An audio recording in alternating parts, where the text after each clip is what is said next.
we do make it clear to everybody that comes on our tour that, well, primarily it's a holiday. Someone is paying to visit Japan as a Muslim, but throughout the theme of our itinerary, how we try to present ourselves, Islam is at the forefront. So when I say holiday, it's not just in isolation, a holiday, but it's an Islamic tour, let's just call it that, right? MashaAllah. We have to give da'wah with our tongue, right? Call people to Allah subhanahu wa ta'ala, to the oneness of Allah, to worship Allah. But you could give all the da'wah you want. And if you're not following up with action, then that's not going to have much of an effect. How you behave in public is very, very important in Japan because everybody in Japan is super self-aware. And there's a phrase, "Gomewaki or kakenai yoni," means not to cause a nuisance to other people around you. Our aim as Sakura Salam is that any Muslim that comes to Japan, they have some sort of connection with us. If you had one advice for the world, what would that be? One advice for the world: whatever you're doing, do it with ihsan. Whichever field you're in, whether you're a carpenter, whether you're a taxi driver, whether you're a business owner, whether you're a creative, whatever you are doing as a Muslim,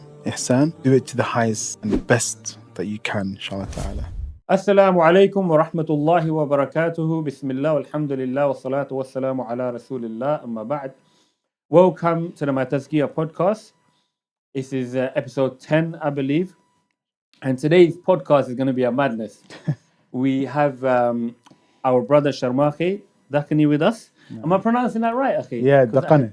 Dakhani, yeah. It's not easy for everyone to say, but Dakhani is good. Yeah. Where does that come from? It's a very unique name. Both my first and surname is Sharmakhi is very Somali name. Yeah, Sharmakhi, yeah. I know a few you know Sharmakhi, yeah. And Dakhani is also like a traditional old school Somali name. Oh, is it? Yeah. Okay. It sounds a bit Arab to me. But Really, yeah. And inshallah.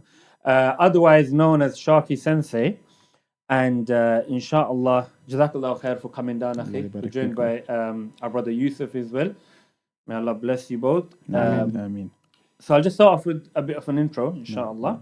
Sharmakhi Dakhani is 26 years old. He has been studying Japanese for over 10 years and has previously lived in Japan for a year. He is a co-founder of a company called Sakura Salam, which he founded with his Japanese Muslim friend Shunya Kimura. Sakura Salam is all things Islam in Japan and currently facilitates Muslim-friendly tours to Japan. MashaAllah. So yeah, when Yusuf told me, I was like, what's going on here? Do you know what I mean? A Somali brother speaks Japanese and is living in Japan. So sorry, just to add some content, his brother was on the show last time. MashaAllah. So they're brothers. So we got MashaAllah, tabarakallah. One's a hafid of the Quran and one is like a hafid in Japanese.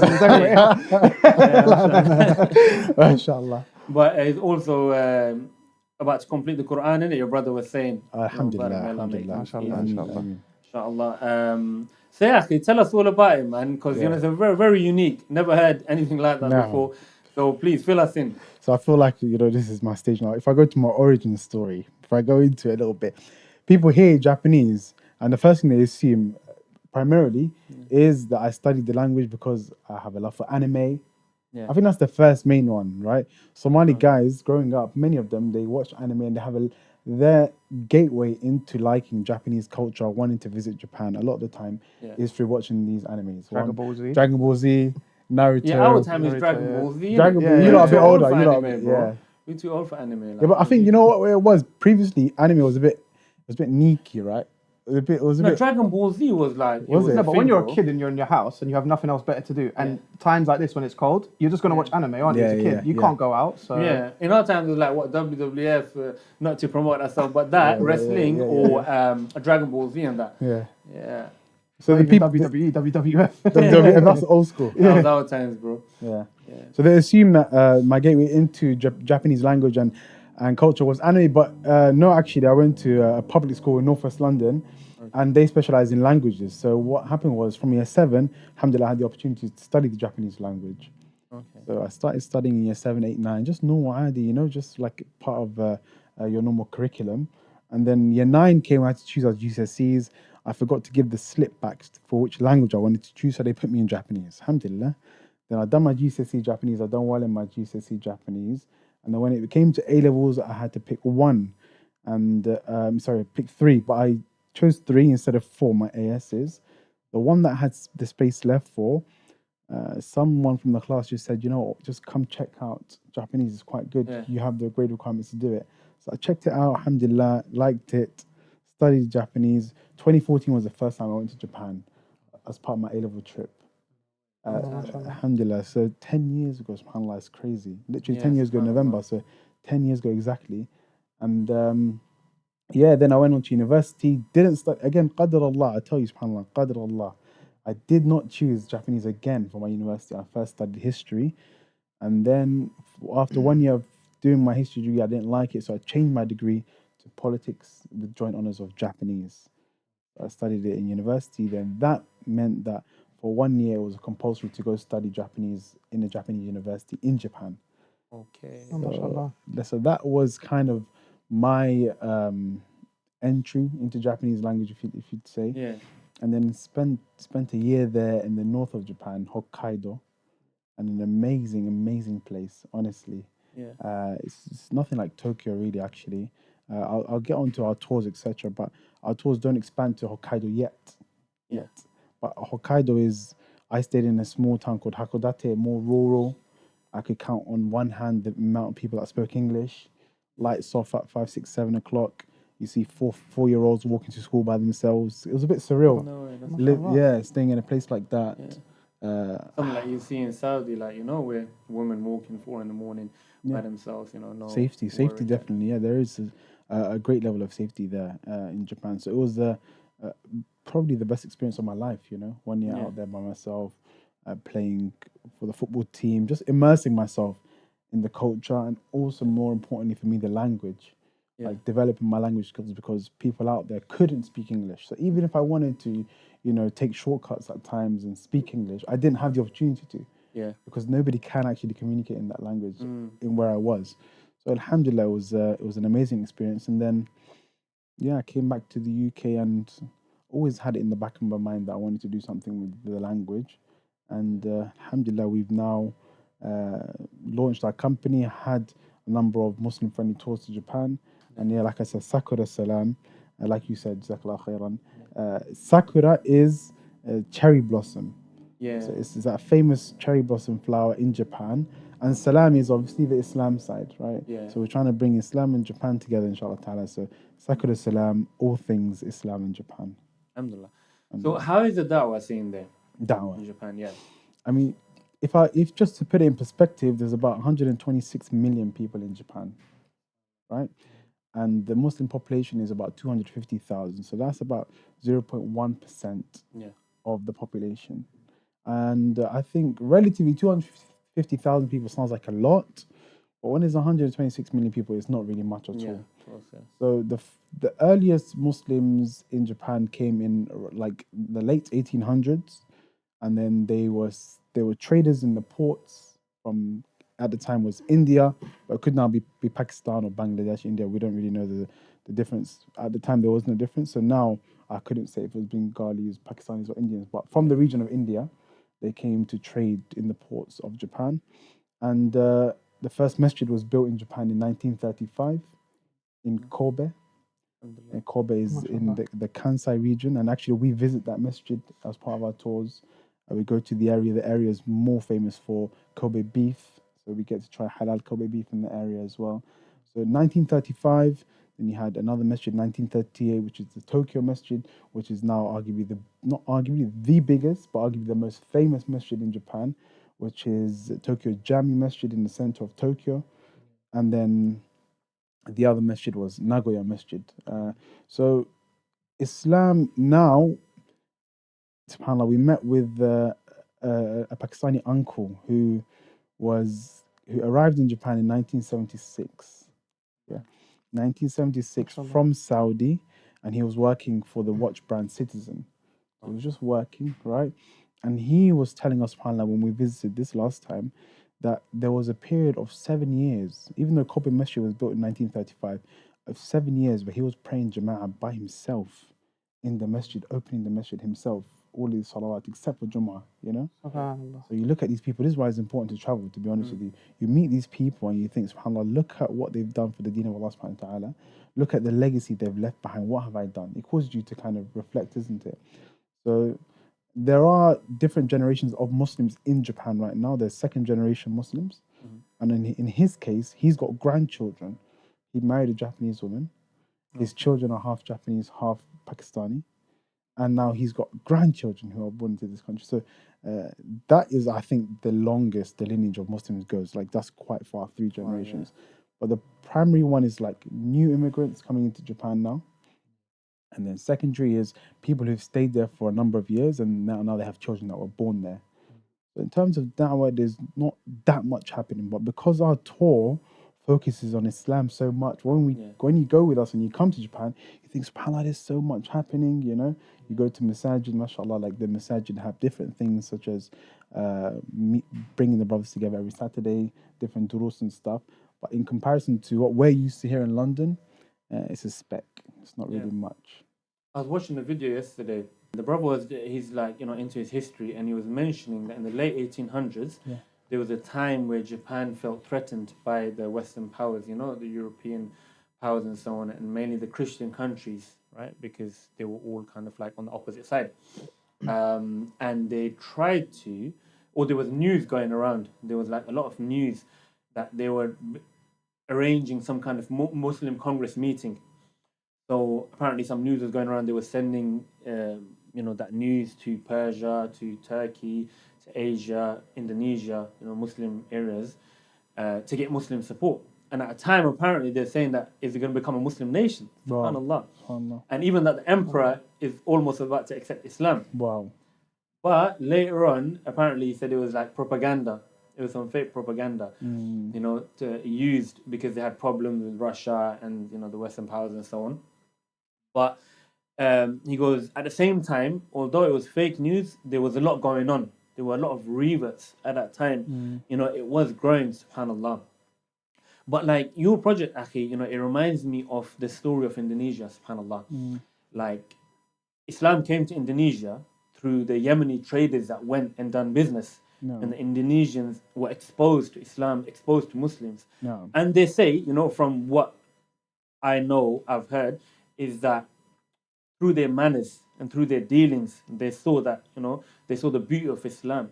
And that's how Islam spread in Indonesia. And I was looking at some statistics, and in 2022, they said that it's the country with the largest Muslim population, 241.5 million Muslims. MashaAllah. And that was through the trade that took place. And I feel like your project is very similar, because yes, we have to give da'wah with our tongue, right? Call people to Allah subhanahu wa ta'ala, to the oneness of Allah, to worship Allah. But you could give all the da'wah you want. And if you're not following up with action, then that's not going to have much of an effect. So your tours, as we were speaking before, like, it's a very sheltered society, isn't it, Japan? And you are exposing Islam by taking Muslims there. Do you know what I mean? They probably have this mindset of Muslims, what they see online, on CNN, on the media, right? Associated with tea and so on. Yeah. So you going there and exposing them to Islam, I think that is a great form of da'wah. And that's, those steps. Yes. You're taking those steps that maybe those Yemeni traders took towards Indonesia. To be honest with you, we do make it clear to everybody that comes on our tour that, primarily it's a holiday. Let me just put it as that, right?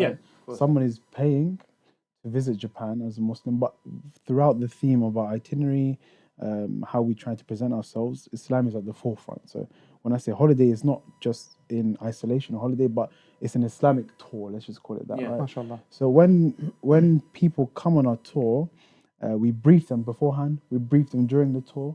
Listen, brothers, this is and can be a da'wah for these people. Yeah. So please behave accordingly. Yeah. And the Japanese, inshallah, when both of you come to Japan one time, you will see that public behavior is number one. Yeah.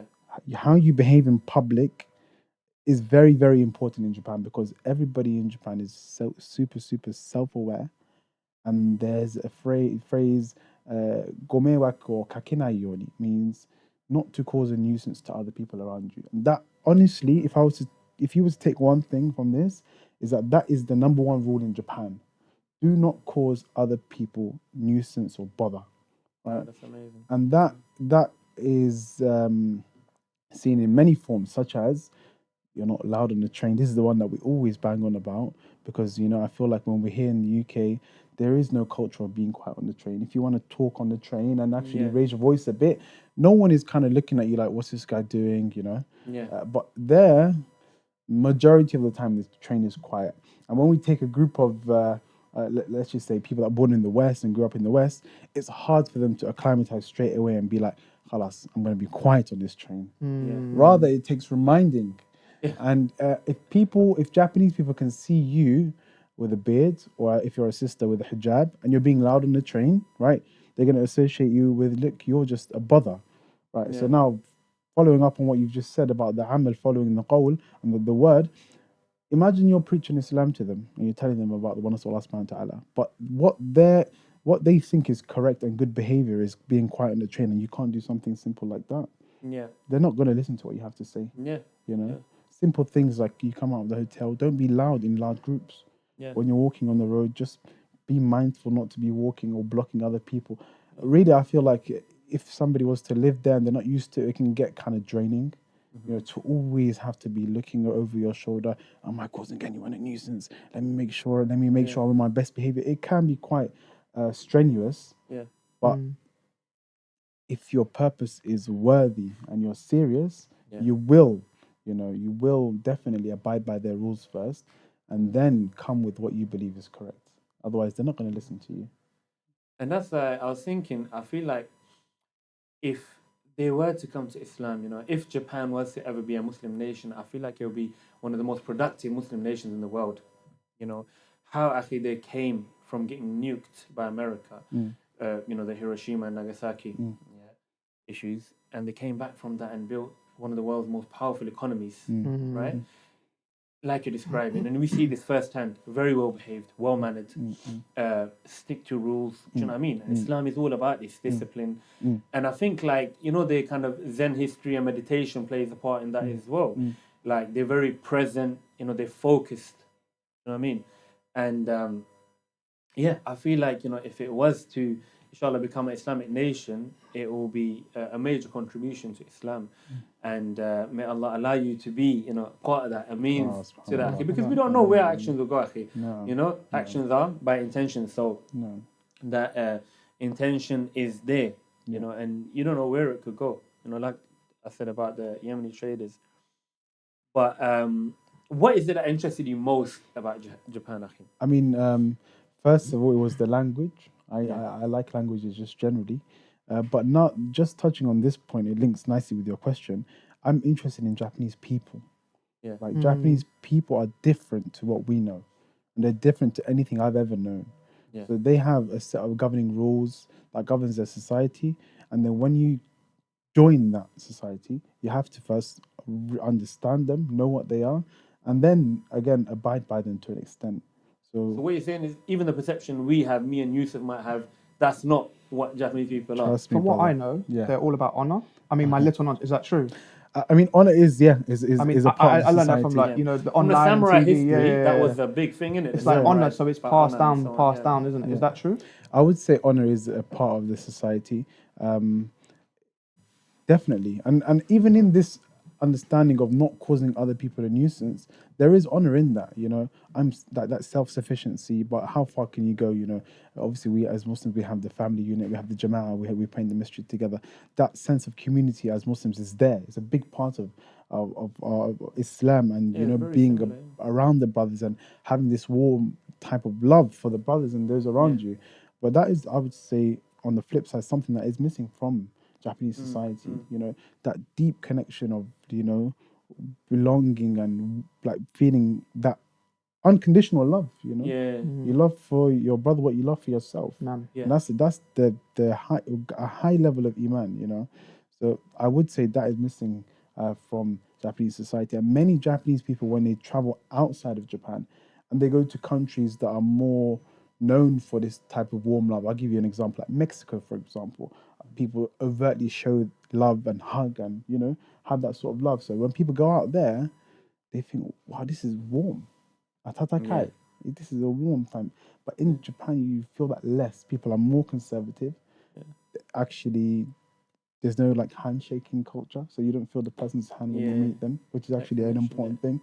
hugging is not really a thing Yeah. in Japanese society. They just do a little a head nod / bow when they meet somebody. And Like that HSBC advert, you see the British man going like yeah, bowing, and yeah, the Japanese person shaking the hand. yeah. You know, so they're showing you the culture exchange. So that's an example, isn't it? There's a difference I remember in that. that culture. Yeah. So what interests me is the most is the language and the people. Why do the people behave the way they behave? Right? What is it that how can we influence that in what we believe is more correct? I'll give you an example in this particular tour, right? We went to a burger restaurant, right? They're very, very busy and they're taking orders over the phone from Shinya, my partner in the business, yeah? And we've forgot one person's order from the tour, yeah? We called them a bit later. They said, okay, no more orders. We said to them, look, we just need to add one more burger in there. And they've not managed to accommodate for us. Yeah. Why? Because the manager said no more orders. But we've already made an order of 10 plus burgers. Is it gonna kill you to make us one more burger? Yeah. Rather, our custom is quite expensive. We're bringing you a lot of money Yeah. by actually paying for 10 burgers. So that really frustrated me because, you know, in London, when you go places, based on your mannerism, based on your, you know, a bit of charm, right? You might get a little more than the person before you, based on that interaction you have with somebody in front of you, right? Yeah. There's that leeway of interaction. But in Japan, a rule is a rule, right? People will abide by the rule. And there are instances when they break it. But a lot of the time, people follow the rule. But that is part of why they're so successful, right? Should I be annoyed at the fact that they couldn't make us one extra burger? Or should I say, do you know what? By sticking to rules all the time, that is why the society is as efficient as it is. But it's just something that irked me during the tour. Yeah. Definitely. But it's interesting. Yeah. What would you say is the difference between a Chinese and Japanese? Because we know what's going on with our brothers and sisters in China. And I feel like they're a bit more on the edge with Muslims. And obviously, like, it's out of ignorance, you know, we kind of like put them in the same box. Like, Yeah, you might I would put, say so, definitely. you know, Indians and Pakistanis or Bangladesh in the same box. Yeah. Or you put Algerians and Moroccans in the same box. Yeah. I feel like we put, you know, Yeah. people from Far that East. part of the world in the same box. But again, like, I was ignorant of this actually until, you know, we were arranged this podcast. So then I looked in and there is actually a lot of Muslims in Japan. I was surprised. There's a good amount. How are they more like relaxed about it in China? I mean, I don't have a great knowledge of China and Chinese people generally. Okay. My knowledge is limited to the stopovers we do in Shanghai at the airport. Okay. However many hours we spent there in the last couple of years, right? But Chinese people and Japanese people are just different. Yeah. They're very different. Yeah. And in terms of like how Japanese society accepts Islam in comparison to what's happened to our brothers and sisters in China, there is no overt discrimination of Muslims in Japan. Yeah. There is nothing. Alhamdulillah. Yeah, alhamdulillah. But again, that is a symptom of the society. Nothing is overt. If you're doing something wrong on the train and everybody knows you're doing something wrong, Japanese people more than likely will not approach you face to face to say that you're doing something wrong. Yeah. So things are kind of hidden. Yeah. Right. And so you have to kind of dig deep to really understand something. They have this concept in Japan, it's called honne and tatemae. Tatemae is the face that you show to people every day on a regular basis at work and stuff. And honne is the true self, right? And very few times will you be able to really, really understand the true self of a Japanese person unless you're super, super close with them. Otherwise, they're just giving you this tatemae, this, you know, formal face. And in the UK, we do it as well. At work, I may not behave at work how I behave with my friends, but the discrepancy isn't that stark. Yeah. There's a difference, but it's not night and day, Yeah. you know? But in Japanese society, they have that. So it's hard to really, really understand how Japanese people think of you or feel towards you unless you probe. But Japan now has an aging society. They've got lots of old people and not enough children being born, which means now the people of working age are getting less. It's a crisis. It's a societal crisis, which means now one of the solutions that the government is taking is inviting immigrants of working age from abroad to come to Japan, right? And this is maybe in their history one of the most one of the periods that immigrants have been accepted the most by number. So I was in a taxi with a Japanese taxi driver, And I was discussing this with him. How are Japanese people going to respond to not just tourists, because there's lots of tourists there, but people who come and set base in your country, you know? And what is it that, for example, from our perspective as Muslims, yeah, when Muslims come to Japan, I was also discussing with a brother who's lived there for 17 years, mashallah, amazing brother. We were discussing when Muslims come to Japan, right? How can we make their transition easier? How can we make them understand what it means to be Japanese, what it means to live in Japan, That's you very know? important. Yeah. So we were even discussing, going to the local government and saying to them, okay, we'll have like a mini school here where these new immigrants, you send them to us, right? We teach them basic Japanese. We also teach them the important aspects of Japanese society, what it means to be a part of this society. And it's important because if people don't have that sort of crash course, they'll come in society, they'll be unhappy, the Japanese people will be unhappy with them. And I always say that Japan's best quality is in their people.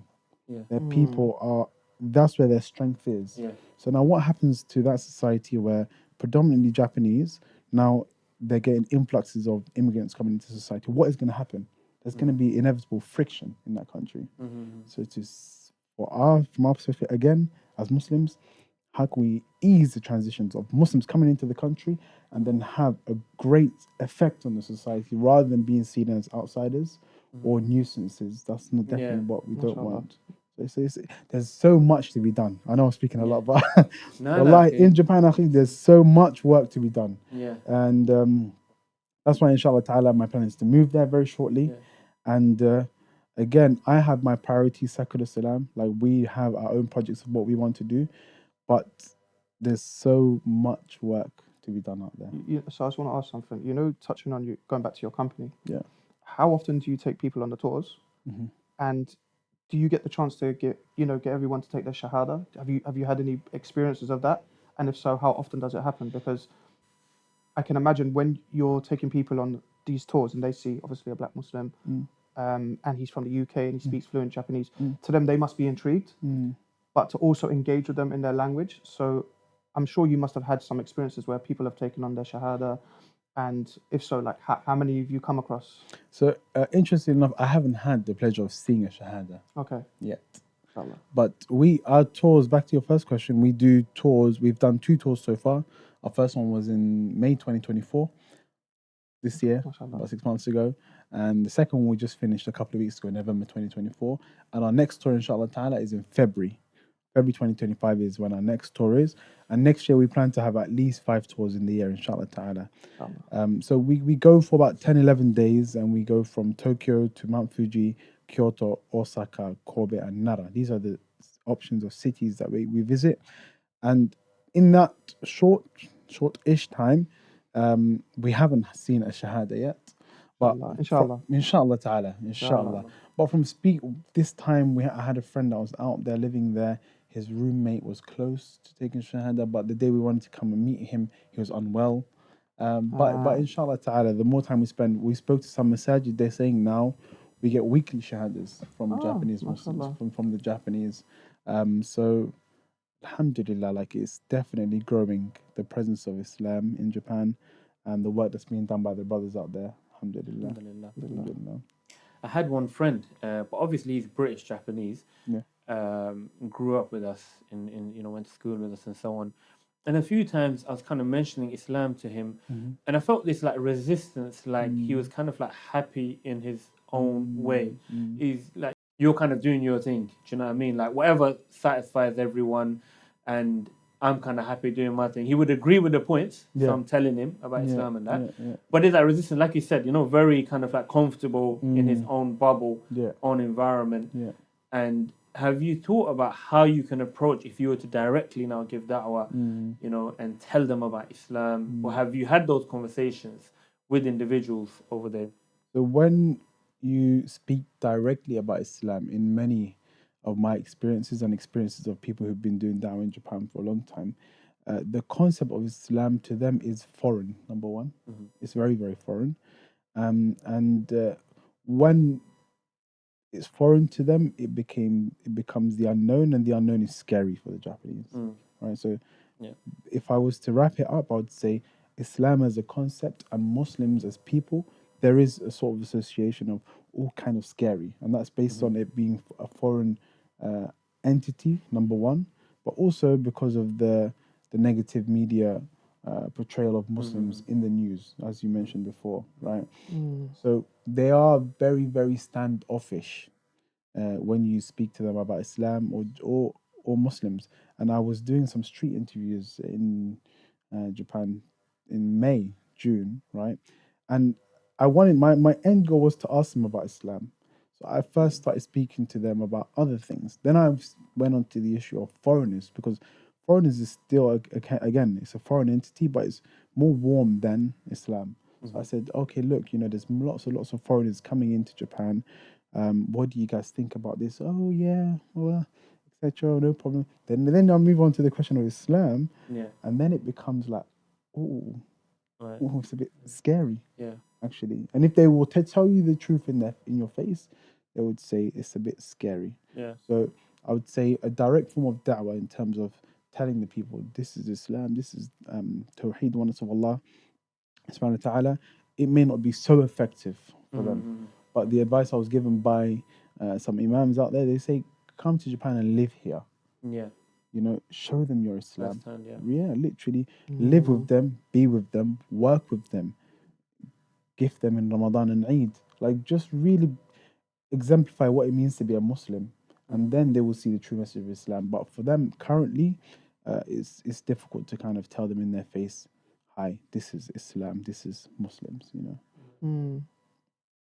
And okay, why would you say that a lot of people want to go to Japan? And also, what are the most memorable things for the people who have gone with you, or your own experience, like after you've come back, you left Japan? Good question. I mean, yeah, great question.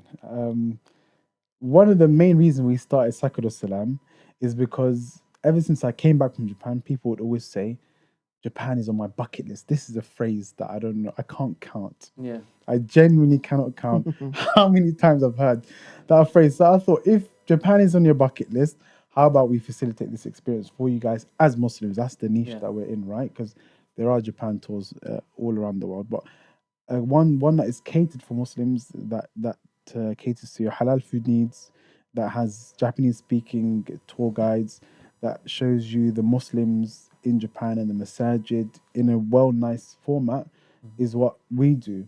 The thing that I would say attracts people to Japan is many avenues, many avenues. One is anime. Yeah. People grew up Definitely. watching anime. Definitely. Another one is just people, general travelers. They like to just travel, so they want to go to a place like Japan. And again, the deep culture that Japan has, maybe the samurai history, the buildings, the architecture is really famous in Japan. So I'd say that's a number of reasons why people would want to go to Japan. Post tour, after feedback, asking our tour attendees, what is it that you've enjoyed most about Japan? The responses vary greatly. Yeah. Some people say the toilets. That's different. Yeah, one brother, he said What's different about them? the toilets are, number one, always clean. Number Okay. one. Number two, the system is not a flush system. You have like a bidet, so you touch and then it will pour water for you. And also, the seats are usually heated seats in the toilets. No way. The toilet experience in Japan is an amazing one, to Whoa. be honest. Yeah. Okay. So our brother said the toilets, for example, is a valid response, I would say. Someone else said Mount Fuji, seeing Mount Fuji. Mount Fuji is 3,776 meters high, if I'm not mistaken. Wow. Japan's highest peak. And seeing it, some of the brothers were reflecting on our tour. Again, you're reflecting on Allah subhanahu wa ta'ala's creation. You look at it and you think to yourself, Allah, we are nothing. This creation, when we're so big to ourselves, and we think that we're high and mighty, but look at this mountain, and look how small you are. So some of the brothers, alhamdulillah, during the tour, they were reflecting on that. So say Mount Fuji. Others would say, for example, I enjoyed meeting Japanese imams during the tour. So we actually, alhamdulillah, have the pleasure on both of our tours meeting Japanese imams who reverted from whichever religion they were, Buddhism, Shintoism, and now are Muslims who actively give da'wah to the Japanese society and seeing their perspective and seeing the sorts of challenges they face. So that's another reflection we had from the tour attendees. But again, it's just something out of the ordinary, like you said before. It's not something you think about maybe regularly. So it's just something different that people want to try. So inshallah, over time we'll pick up the number of tours that we do, the types of tours that we do, inshallah ta'ala. And keep growing, bi'idhnillah ta'ala. Inshallah. Bi'idhnillah ta'ala. Ameen. Ameen. Amazing initiative, akhi. Jazakallah What khairan. about jiu-jitsu? You ever come across Japanese jiu-jitsu? Jiu-jitsu myself, I'm not really a martial arts guy, but there's But isn't the Japanese more karate? karate. No, it's a Brazilian jiu-jitsu but it's comes also- from Japanese jiu-jitsu. Yeah, Really? yeah. Yeah, you Yeah. know, Brazilian jiu-jitsu obviously I always thought it was took karate. flight, but it was adapted by, from, what I know roughly, the forefathers of Brazilian jiu-jitsu. They adapted, Japanese jiu-jitsu and made it. There was one of them who was very frail. I believe he had some, issues like with the body, bones or something. So he made it in a way, the Brazilian jiu-jitsu, where someone who is weak and maybe smaller to take out a bigger opponent, but it originates from Japanese jiu-jitsu. Now I've gone to Japanese jiu-jitsu classes. It's dangerous. Akhi. Really? A lot of it's lethal, man. Like it's proper stuff. Yeah. Like the Japanese jiu-jitsu, if you you can even see on YouTube, one of their masters, his fights are on YouTube in the 90s. He took out a lot of the Gracies, a lot of these big Brazilian jiu-jitsu guys. He broke one of their arms. Really? Yeah. So it's I think it's not as famous. Brazilian jiu-jitsu got really famous, innit? Yeah. But yeah, it comes from Japanese jiu-jitsu. Wow, I didn't know And that. that is also related to judo, I think, so they're all kind of connected. Yeah, judo is Japanese. Yeah. Judo is Japanese. There's actually lots of Japanese people in Brazil, actually. Yeah. There was a move, a migration of lots of Japanese people that went to Brazil. I don't know exactly when. So maybe that is the connection. Could be, yeah. Yeah. But on our tour, if I was to go back to the tour, I wouldn't say anybody was motivated to come to Japan based on martial arts. Yeah, Yet. no. Yet. Yeah. Maybe, Inshallah. yeah. Yeah. Maybe, How many maybe people- we can revive it. How many people do you take on your tour roughly? So this next tour, we have a limit of 20. So they're not massive tours. So this time we had about 14 brothers come. The first time we had about 10, 11 brothers come. MashaAllah. So inshallah ta'ala, if we keep moving in the right direction. On the note of martial arts, there is a brother out there actually who, I'm not sure if you're familiar with akiyas. Akiyas are old derelict abandoned houses in Japan. Okay. And there's lots of them. Lots and lots of them. And one brother out there now, he's just bought house/mansion, can accommodate about 20 people. MashaAllah. And his vision for it, he's a big martial arts guy. His vision for that space is to have like a musalla there, but also at the same time jiu-jitsu, like a wrestling / martial arts center for Muslims to come and train there. And I think he came to the UK in the summer, and he saw some of the brothers, mashallah, in East London who were doing some martial arts work, and he was inspired, and he's taken out there, mashallah. Yeah. Allah. And then there's lots happening, alhamdulillah. What about like mental health? And I think loneliness is the issue there as well. And I feel like Islam could definitely solve a lot of those problems. How do you think Islam, Muslims, could contribute to Japanese society in that regard? MashaAllah, that's a great question. I mean, loneliness is a major problem in Japanese society, and I think most people are aware that the working culture is quite harsh in Japan in terms of how much a person is expected to give to their work, and it's a lot. I mean, the hours are difficult, and just generally, it's not an easy working environment. Maybe one of the hardest in the world. Yeah. And that means spending long hours at work means you're isolated from your family and don't get to spend as much time as you'd like to. And I think just generally this idea of capitalism, I feel like even ourselves, if we don't work hard, super hard for as men, alhamdulillah, we're supposed to be providers and make money. Yeah. But sometimes maybe we might even beat ourselves up for saying, I need to do more work. We do need to provide. But I feel like we've sort of growing up here adopted the capitalist mindset. Overtakes us, man. Yeah, to be like always hard, have to bro. be It's not doing easy. something. It's good to be Yeah. productive, but you can't always be. Yeah, You have to take a rest sometimes and take it easy 100%. sometimes. Out there it's amplified greatly, and loneliness is big. The suicide rates are quite high in Japan for men Yeah. as well. There's Subhanallah. some kind of forest to do with that, innit? It's like in Yeah. Japan, innit? That is Yeah, I in remember Japan, yeah. seeing a documentary about it. Yeah. People just go there to basically, suicide. Yeah. I don't want to, obviously, the words might flag up, but like, yeah, Subhanallah. basically top Yeah. themselves in the forest, subhanAllah. But there is Right. that, and in terms of your question regarding how understand. can Islam contribute to that, it's in our faces, isn't it? Yeah, yeah, You go like this. The idea of Jama'ah is so beautiful. yeah. Going to the masjid, Fajr Salah. I think that'll solve all of those problems. Honestly, bro, like subhanAllah, when you go to Fajr Salah regularly, yeah, and then you realize, wait, this brother that used to come Fajr regularly is not coming anymore. Yeah. Is he okay? And yeah, you're gonna check up Let's on him. give him a call or visit him.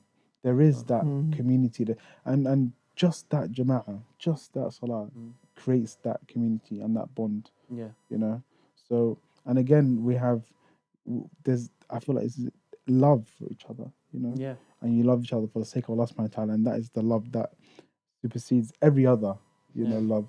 So imagine if they embraced that and felt that and really were welcomed by that sort of love, it would transform the people, 100%. It would transform the people. And inshallah ta'ala, it will come to them, bi'idhnillah ta'ala. Allah. No, definitely, Akim. And I always say, like, this mic, man, it keeps going down. I think the brother tightened it, but khair, inshallah. So basically, I always say that, it's Jama'at that keeps me connected to Deen, by the will of Allah. Like, and that's why I think that there's such an importance to Jama'at that, some scholars say that it takes out the fold of Islam if you don't read your prayers, like just prayer in itself, but congregation, it is compulsory for a man to go and pray in a masjid.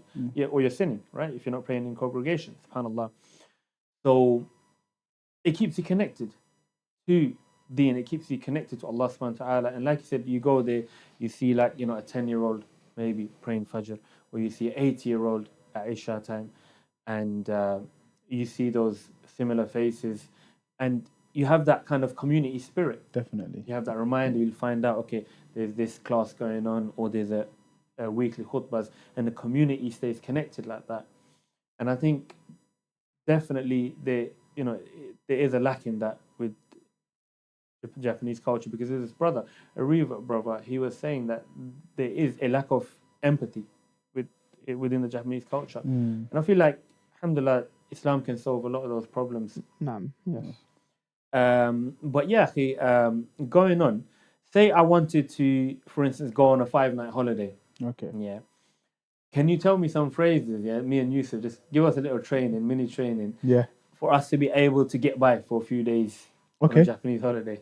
Okay, let's start with the basics then, inshallah. The greetings, right? And even if you just know the greetings and you go into a shop and you greet somebody with it. Konnichiwa. Oh, so that one is the one, right? Hayawasaki. Huh? Hayawasaki. What? No. No, I got that wrong there. Talking about the motorbikes. Kawasaki. So I think I got it wrong. I think I got a little something wrong there. What did you want to say? I was going to say. Good morning? I think so, something like that, yeah? Ohayo gozaimasu. Okay. So I was a little bit I could see where you were heading, but yeah. So yeah, like our brother Yusuf told us, konnichiwa is, it's an all go, like go for it, use it, and they will I'm sure appreciate it. So I would say konnichiwa. If you're saying good morning, I would say ohayo gozaimasu. Or you can make it shorter and say ohayo. Ohayo is good morning. Hey, I'm gonna say something, yeah. Go for I don't want to make a fool out of myself. I'll type in something in Google, yeah. Say Bismillah Bismillah. Say if it makes. Tell me if it makes sense. Okay. Araga anata ni keken natu suma o ataite kudasai mosu yoni. You understand that, or is that just gibberish to you? So wasn't it even close? Not even a little bit. Did you understand that? I kind of heard some words, and even those words that I heard, I thought, is that the word he's trying to say? Like, wait, say it one more time. Say good. Give it to Let Yusuf. Yusuf see it. Yeah, Yusuf, you Okay, try, let Afi. Yusuf say it.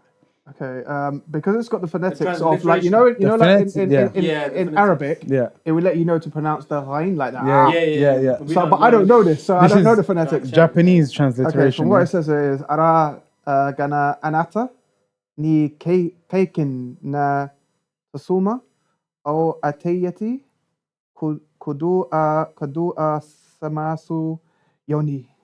Now let me see this, bro. Okay, I don't know what that says. Now you can't rely Araga. on Google Translate. Keiken natsuma wa ataite kudasai yoni. Okay, let me read it, yeah? Okay. Arra. This is Allah, yeah? This is how they say Allah. Okay. Arra ga anata ni keiken na tsuma o ataite kudasai masen yoni. But is the correct sentence is correct, yeah? Yeah, Just but you know Google pronunciation. Translate, the thing about Google Translate, it just botches it a bit, doesn't Yeah. it? Do you But know what? you're All saying- the words he wanted to pronounce and mention to you was that in English. I just realised. Which is may Oh, you didn't Allah, clock that? may Allah grant you a pious Pious wife. And I wife. say, Do you know what? Ameen, ya Allah. I didn't even look at that. I was just looking at that, and then after No I was way. like, hold on, what's You this? didn't even clock that. No, I was looking sounds straight at like- that. I was too focused on the Japanese. Yeah. Sounds like we're playing Tekken or something. You know those games, bro. Kudasai Masiyon. Fighter. I get it. If you were to read just a transliteration, it does botch it a lot, right? Arra. So Ga- you wanted to may Allah grant him a pious wife. Yeah. Why I- have all the things is that it could have been something else. It's a great dua. Yeah, no, It's a great dua, brother. We accept the No, dua. you know why, Aki, innit? Obviously. MashaAllah. There's something going Well- on as well, innit? Well, tomorrow. mashallah, So inshallah, you're next in tomorrow, line, bi'idhnillah, inshallah. Inshallah Allah brings ta'ala. khair and Inshallah ta'ala. happy and pious Ameen. children. I mean. So back to this thing of a couple of phrases you might throw around when you're in Yeah. Japan. For a Talk short about his visit, brother, yeah? by the way. Yeah. My brother, Allahumma barik, his nikah tomorrow. That's the Allahumma little, barik. the little, Allah bless his the little marriage. talk we're talking about in code. Yeah. Allahumma Everyone's barik. make dua Allahumma for your barik. brother. May Allah He's bless getting- him. yeah, marriage. inshallah. By the time this is out, he would have been married. SubhanAllah. Yeah. Inshallah ta'ala. He's getting married everything- tomorrow. And Inshallah. as I mentioned earlier, he was on the show previously, so they're brothers. So that's why we're talking in code. So now it's out there. Just And for you to actually, know. he actually came on our first Japan tour with us. Oh, Oh, is is it? Yeah, alhamdulillah. He visited Japan. He was supporting me during the tour. MashaAllah. Is my big bro. Alhamdulillah. Mashallah. SubhanAllah, yeah. Like, so inshallah, keep an eye out. On Friday, his podcast will be coming out, Brother Muhammad's. It's all about the Quran. I think it's a beautiful podcast. Mashallah, yeah, Coming out on mashallah. Friday, Mashallah. inshallah. Very touching. MashaAllah. Allahumma barik. Powerful. MashaAllah. Yeah, so the phrases. The To get a phrases. vibe. We went in a No, you're bit, trying to bit of a escape, Aki, yeah? You circle. went quiet, Aki. You thought I forget. Kudasai masioni. So, yeah. Konnichiwa. Ohayo. Let's keep it simple. You say Ohayo is good morning. What's Ohayo. konnichiwa again? Like, hi. It's like good afternoon, but you can say it any time. It's fine. And how are you? Oh, good. How are you? You know, the thing is, people don't really say this on meeting. Like, you know, British people just on passing, hi there, mate, you're right. You don't really expect a response in it. It's just like Yeah. a phrase. If you say to somebody, genki, to a Japanese, it's like informal and formal. If you're friends with someone, you just say genki. Mhm. How did you guys Like, say? wagwan. Oh, Genki. Genki, yeah. Oh, Genki. Oh, sorry, I didn't know this was a follow up. Yeah, Genki is like, you know, how are you? Genki Mm. desu ka is a bit more formal if you don't know someone. Genki desu ka? Hi, Genki desu yo. Like that's like, yeah, I'm good. How are you? You know? So that's how are you? If you were to say how much is this, right? It's a bit longer, but I think it's a good one for if you're buying something. You say, kore wa ikura desu ka? Yeah. It's a bit longer, but again, say, or let's forget kore wa. Let's forget the beginning bit and make it more. Ikura. Ikura, that's a bit, it's rude, not to say rude, but people know you don't know the language. You say Yeah. Ikra. Ikura. It sounds like Ikra bisma Ikra. rabbika alladhi Iqra khalaqa. bismi rabbika Yeah, alladhi yeah. khalaq. Ikura. So But if they hear that, would they sort of think, oh, it's a bit rude, or like they know obviously that you can't because they speak the know it's not language. the same. It's Arabic, isn't it? Yeah. I mean, no, it's different. It's actually Arabic. No, so this is actually Japanese. Ikura. Ikura. Ku. Cool. Oh, Ikura. Ikura. And you say that means how much? Yeah. Let's just say you're asking for directions. Yeah. And you say, where is this place? Let's just say, where's the toilet? You're in a restaurant. Let's set this Yeah, scene. that's the important one. Yeah, you're in the restaurant, you Or won't know where the toilet. toilet is. And toilet, luckily enough, is a cognate, which means it's been exported from another language. That language is English, right? So they say toilet. There's other words, but the one that is used, toilet. Okay, that's easy. Yeah, Toilet. toilet. Toilet. Wa. And then what is the particle that joins? Doko desu ka. Doko deska. Yeah. What's what? What's Like and like in What Arabic? is what connects the subject and the object. So like it's a connecting. I can't really put it into Yeah, I another get it, I get language. it, Yeah. So where is the? Let's say the. Uh, What is the? Toilet. What? Doko desu ka. Toilet. What? Doko desu ka. Where is toilet? You say how much is this? You say hi. How are you? You know. So these are Yeah. like I would say 5. Get konnichiwa. Make sure. Ohayo. Yeah. Genki. You say ikura. You say ikura desu ka. Or you say the last one for where is the toilet?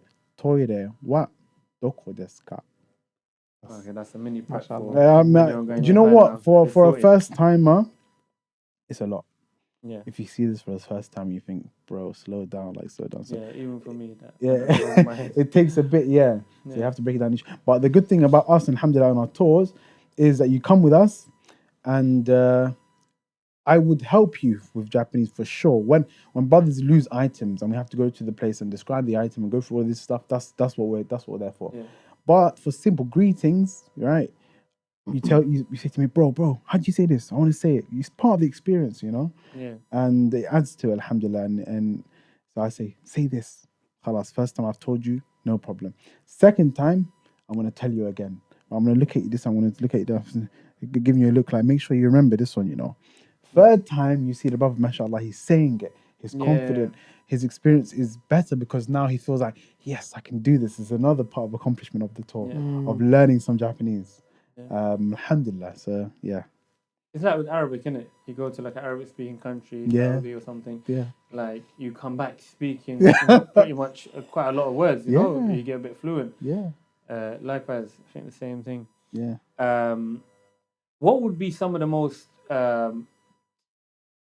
the best places to visit, like the Muslim-friendly towns and tourist attractions in Japan? Okay.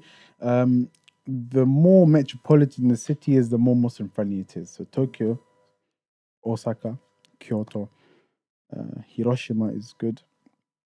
But these So are, there's no like ongoing effects of, you know, they say like radioactive. you know what's funny areas and actually? that in Hiroshima. Inshallah, that's funny you say that. Too much movies. No, because they were saying there was like, I think now obviously it's been a very long time, subhanAllah, almost coming up to 100 years, but there was like an ongoing effect like with the nuclear I bombs. think there was a time after that the Radioactive, radiation was Yeah. still causing people problems. And funny enough, inshallah, brother Musa Adnan, my good friend Musa, is going to come with us in February, inshallah. Okay, And we'll inshallah. visit Hiroshima and make some videos about Hiroshima. And he asked me the same thing, bro, is it safe to go there, bro? Yeah. I'm like, yeah, it's fine to go. So Hiroshima is good to go.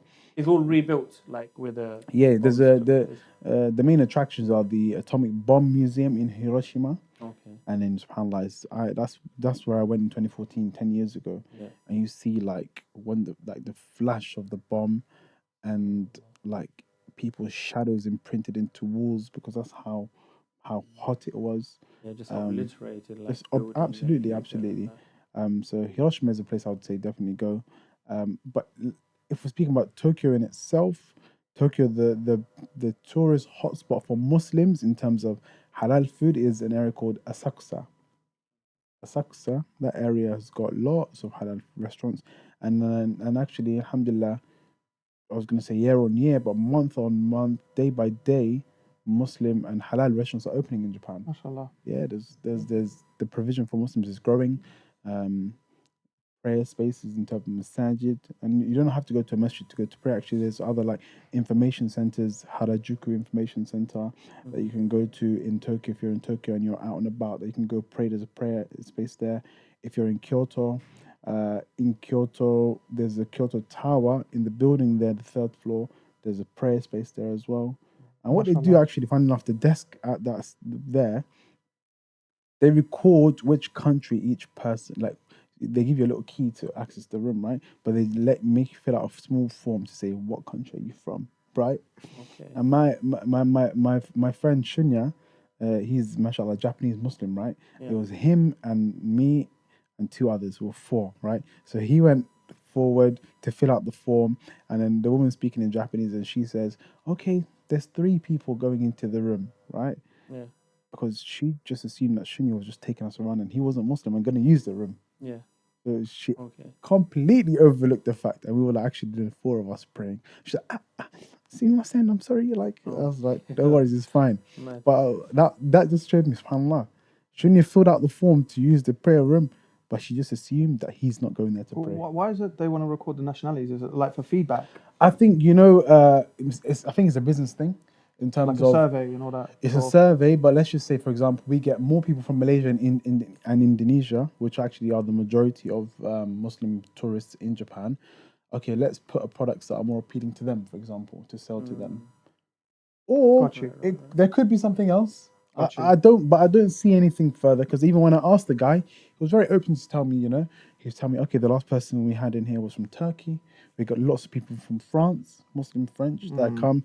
He also Mashallah. said Irish. We got some Irish Muslims that come.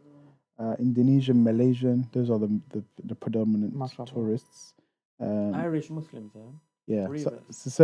No. I feel I'd say like, because me, like they say, oh, I always tell them like I'm Somali, right?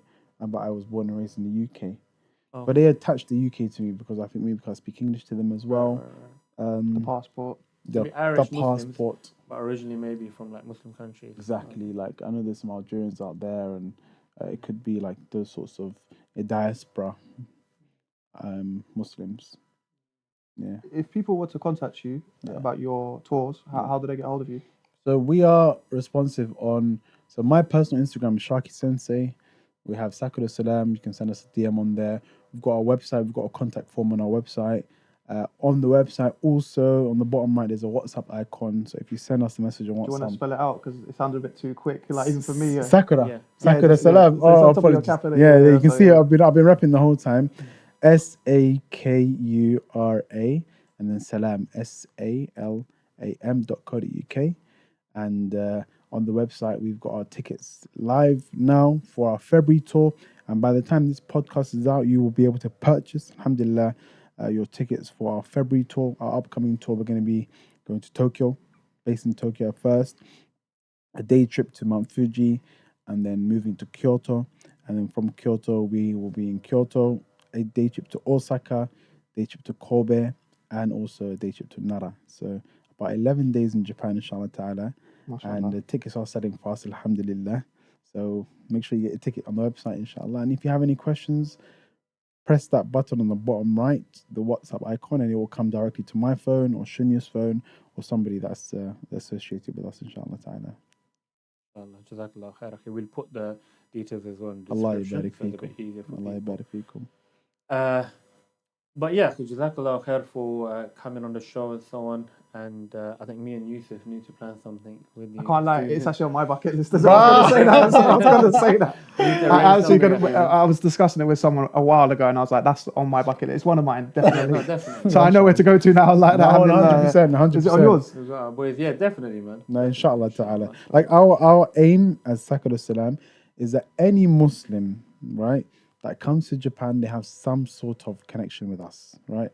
Whether it be a fully guided tour or you want a tailored itinerary, we do Muslim friendly tailored itineraries for Muslims, even though we're not there with them, we tell them this is your 14-day itinerary, do this, and a very detailed one. Or inshallah, which will be starting soon, day tours in Tokyo, for example.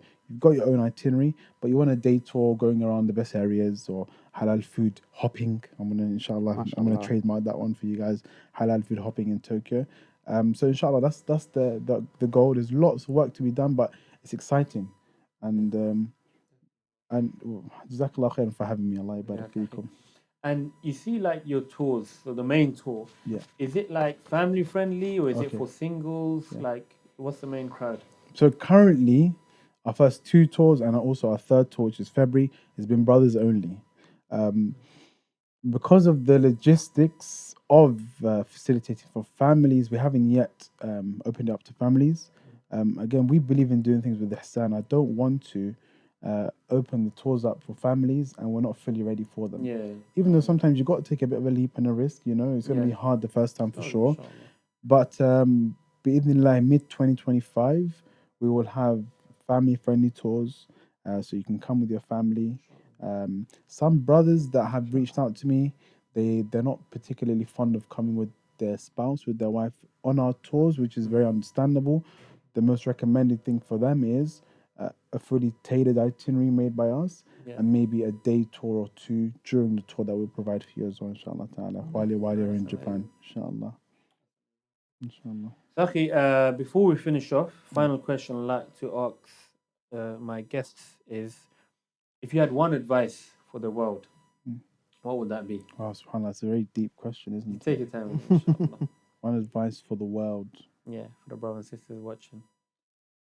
Okay, I mean, this wouldn't be the only, but something that comes to mind is that whatever you're doing, do it with ihsan.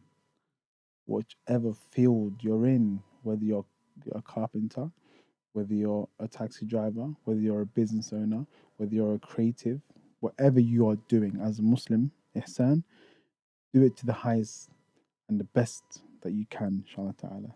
Barakallahu feek, akhi. Barakallah. And yeah, inshallah, I think we'll end it there. May Allah bless you. Yeah. And like I said, we'll put the details in, so if anyone wants to contact, they can get in touch, inshallah. Allah khairan. Jazakallahu khair wa iyyak.